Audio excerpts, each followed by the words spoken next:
Урматтуу депутат да суроо жоопторго да биринчи суроо Акбөкөндү кенчте суроо берчү. Жанагы силер уруксат берген канча жанагындай бойнялар бар? Буга чейин бул ветеринардык кызматтын көзөмөлүндө болгон объект болгондуктан бул жана мен айтып аткан 100дөн ашык мал союучу жайдын Мага точно цифраны айтсаңар, мындай 100, 101, 102 уруксат берилгениби? уруксат берилгени. Уруксат катталып туруп анан уруксат берилгени. Буга чейин ошо 100дөн ашык мал союучу жайдын бардыгына уруксат берилген ишмердик. 190 же 101 110. 110. Чүй областында канча? Чүй областында 40тан ашык мал союучу жай бар. Сисим кызыксыңар го. Менин бир тааныштарым бар эле, канча балам бар десе, примерно 8ден ашык дейт да. Сиз так айтпайсызбы? Ысык Ата районунда канча бар? Ысык Ата районунда 3 мал союучу жай бар, биздин көзөмөлдө турган. Ошол силер уруксат бергенден мощности канча мал өтөт? Сойлап жылына. Ар бир бойнядан ба? Жок, жалпы. Эми силерде уруксат берип атканда бир мощность бар да, там 10 уй же болбосо 20 уй эле соя аласың депчи. Бул азыр биз ошол стандарттардын баарын киргизип атабыз. Акбөкөндүкөнчү. Жок, азыр кысын айтсаңыз, ошол бойналардан канча мал союлат? Ар бир бойняда ар кандай көлөмдө союлат Акбөкөндүкөнчү. Мел Ысык Атада канча? Ысык Ата районунда күнүгө 30дан 40ка чейин союлат. Жалпы Кыргызстан боюнча канча мал союлат жылына? Жылына 20 мал, мынакей биз өткөн 9 айдын жыйынтыгын чыгардык. 9 айдын жыйынтыгы менен ушу мал союучу жайлардан 20 малдар 170 миңдин тегерегинде болду. Статистика калп айтып атабы, аларды карасаң эле миллион деген мал, миң деген тонна эт кетип атат Кыргызстандан депчи. Эми Кыргызстанда ушунча мал болуп андан кийин ошол миллион деген мал союлуп кетип атат да, туурабы? Туура айтасыз Акбөкөндүкөнчү. Бизде жанагы ар кандай Мага только силер жана көзөмөлгө алып, уруксат берген эле бойнялардан канча мал союлду, канча справка алынды ошол бойнялардан? 9 айдын жыйынтыгы менен 20 мал, бул уй баласы болуп калат. Ошол 170 миңдин тегерегинде болду. 169 миң с чем-то. Демек, эгерде 1 миллион союлса, калганы мыйзамсыз союлуп кетип атат да? Эгерде коммерциялык багытта союлуп аткан болсо да мыйзамсыз. Эгерде тиги базарларга келип ал коммерческий да, туурабы? Азыркы күндө базарлар эгерде атайын мал союучу жайдан союлбаган малдын этин кабыл албайт бүгүнкү күндө. Ошолордун канчасында, жана силер уруксат бергендердин канчасында очистной сооружениялар бар? Очистной сооружениялардын биз былтыр 23 жылдын аягы жана 24 жылдын биринчи жарым жылдыгында биз ошол очистной сооружениялардын дээрлик бир 80%-ын соответствиеге алып келдик.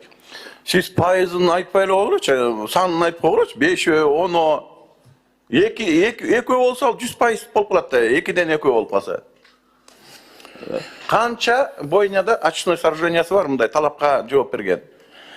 Жанагы жогоруда айтып өткөн 110 мал союучу жайдын бүгүнкү күндө 20сын ишмердүүлүгү токтотулган Акбөкөндүкөнчү. Бул азыркы сиз айтып аткан ошо. Мен дагы айтайын да, канчасы бар?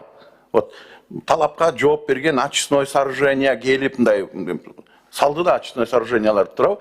Ошонун канчасында бар? Очистной сооружение боюнча Акбөкөндүкөнчү, бул жана азыр бүгүнкү күндө 90 мал союучу жай республиканчы өзүнүн ишмердүүлүгүн жүргүзүп атат. Ошонун 80%-га жакыны жана калыбына келтирилген. Бирөөсүндө да жок очистной сооружение.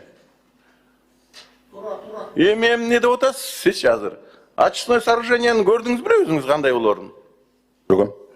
Анан бир гана жана балыкчыдан салганда ошол жерде бар экен, а башкаларында жок да. Очистной сооружениеңер бойнядан да чоң болуп атпайбы өзүчү? Бойнядан да чоң, бойнянын өзүнөн да кымбат болуп атат.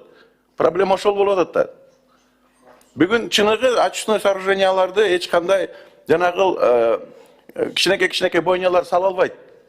Ошол үчүн сиз эми жүздөгөн деп Көргөз албайсыз да ошол жүзүңөрдүчү, жүз ушул очистной сооруженияларды. Бүгүнкү күндө өзүнүн ишмердүүлүгүн жүргүзүп аткан мал союучу жайлардыкын көргөзө алабыз. Айтып бериңиз, например, хотя бы 50 тонналыкта кандай комплектте эмне кирет очистной сооруженияга? 50 тонналык көлөмдөбү?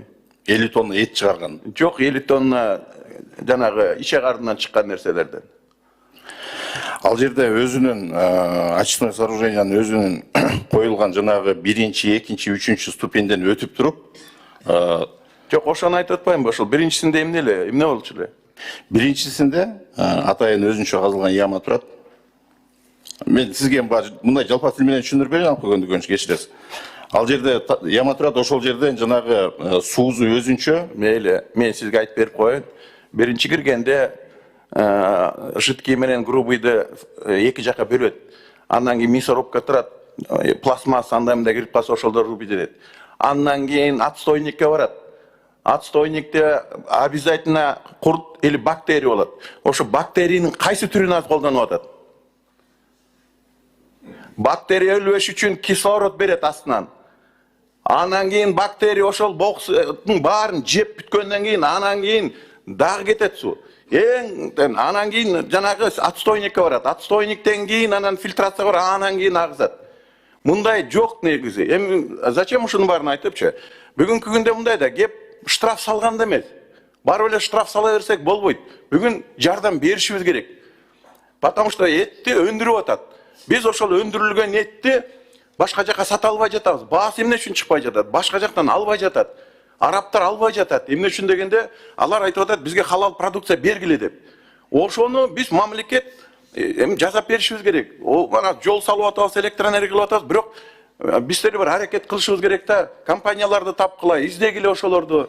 Бияктагы очистной сооруженияларды жасаган компаниялар бар. Ошолорго бергиле, ушундай момундай жасап бергиле депчи, жардам беришибиз керек да.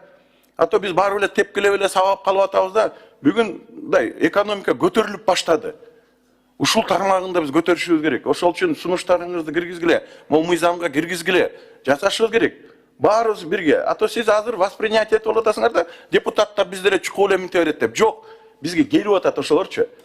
Келип атат. Силер карательный органдан жардам бере турган органга өткөлө. Рахмат.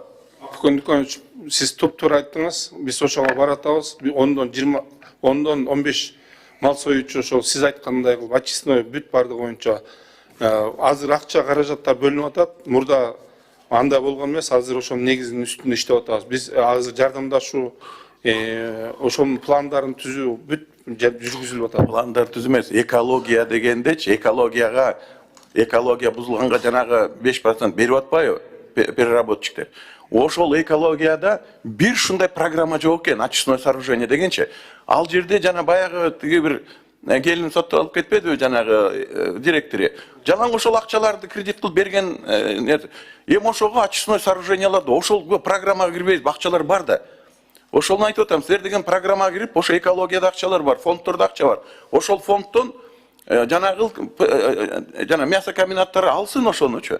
Алып туруп анан жасабайбызбы? Ал как раз экологияда. А то мен баягы бир дренажды тазаладым. Жөн эле труба менен келип эле ошол жерге агы берет экен, жана түн ичинде агып салат экен, жана бокторунчу. Ошону бирдеме кылыш керек да. Рахмат. Да, Жаныбек Калканович, бул жерде маселе жалаң эле ошол түшкөн акчаны өкмөттүн казынасын толтуруу эмес. Ошо дыйкан чарбаларга жардам берели деп атпайбы? Ошо мал өстүргөндөргө, мал сойгондорго жардам берели, ошолорго кичине условия түзүп берели деп атат.